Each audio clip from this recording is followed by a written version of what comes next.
Audio Jungle.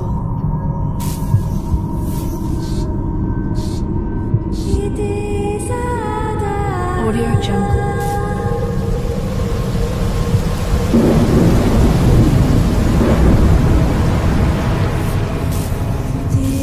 Audio Jungle.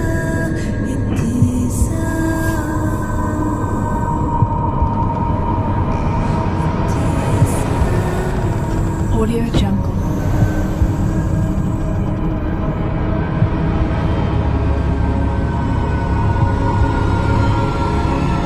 Audio Jungle.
Bonjour à tous, c'est votre présentateur de l'émission Chronique Paranormale, John Sinclair.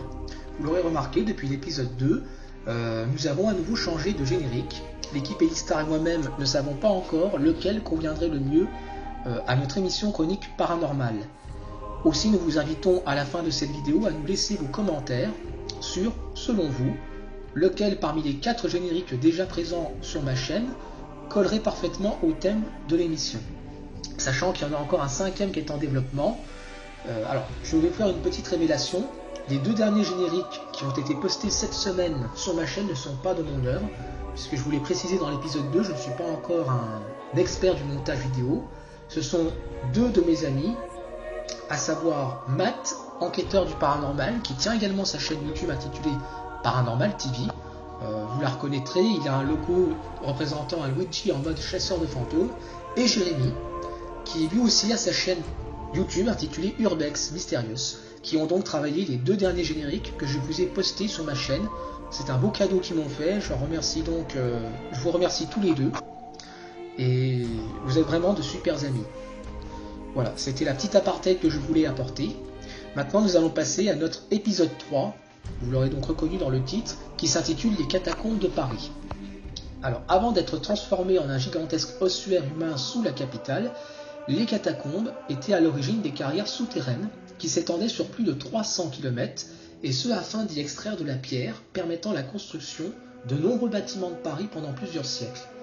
Afin de faire face au problème de surpopulation du cimetière des Saints Innocents, les carrières parisiennes ont été réaménagées en lieu de repos pour les morts. En effet, à cette époque, beaucoup de Parisiens n'avaient pas énormément les moyens de payer à leurs défunts une sépulture décente, et ils devaient se résoudre à enterrer leurs proches dans des fosses communes. En conséquence, la décomposition grandissante des corps a poussé le développement de nombreuses épidémies, rendant la vie des riverains aux alentours difficile, avec l'odeur de la mort présente, malgré la profondeur de ces fosses pouvant atteindre jusqu'à 10 mètres. C'est donc à partir du 30 mai 1780 que le cimetière des Saints Innocents fut définitivement fermé, à la suite d'un incident qui a provoqué l'éboulement d'un mur d'une cave de la rue de la Lingerie, contigu au cimetière, qu'a cédé sous le poids des milliers de cadavres contenus dans une fosse commune. C'est également pour une raison économique. La ville parisienne manque de marché, celui des Halles manque de place du fait que celui-ci est accolé au cimetière. L'objectif étant de désengorger tout un quartier très peuplé, aussi bien de jour comme de nuit. Cependant, la fermeture du lieu n'empêche pas l'odeur nauséabonde qui y émane. En effet, au cours des derniers mois de l'année 1785, il y a une décision qui a été prise, à savoir celle de transférer les ossements humains vers les catacombes.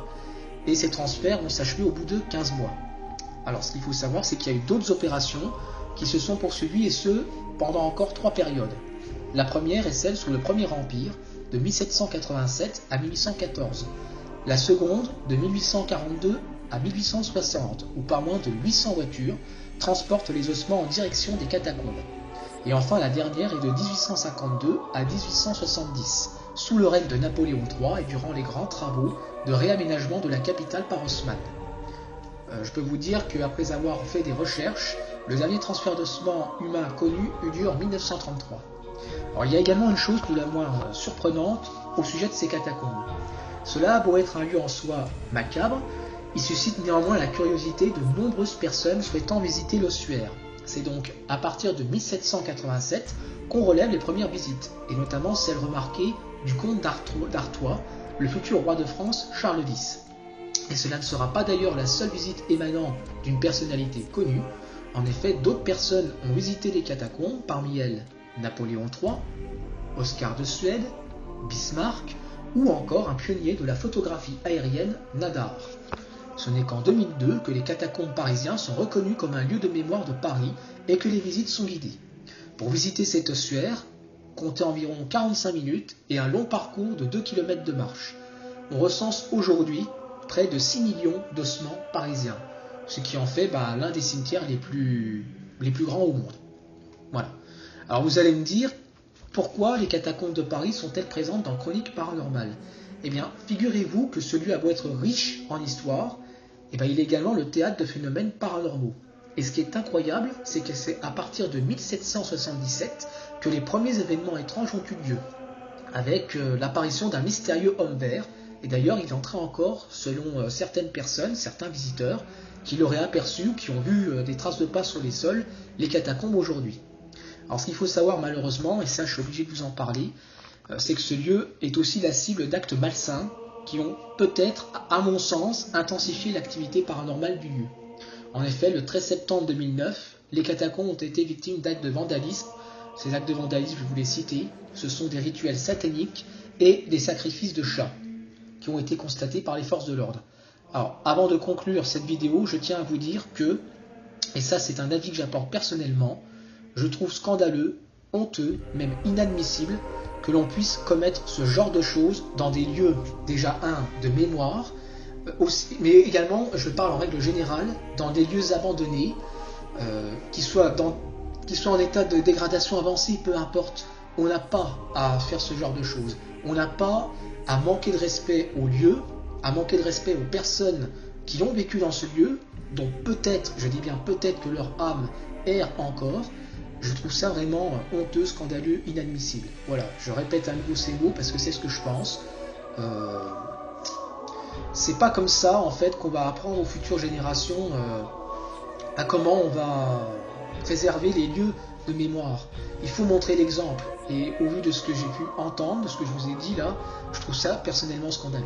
Voilà, désolé si je me répète, mais c'est ma manière de penser. Voilà, fin de la parenthèse. Maintenant, je vais vous parler d'une dernière chose avant de conclure cet épisode.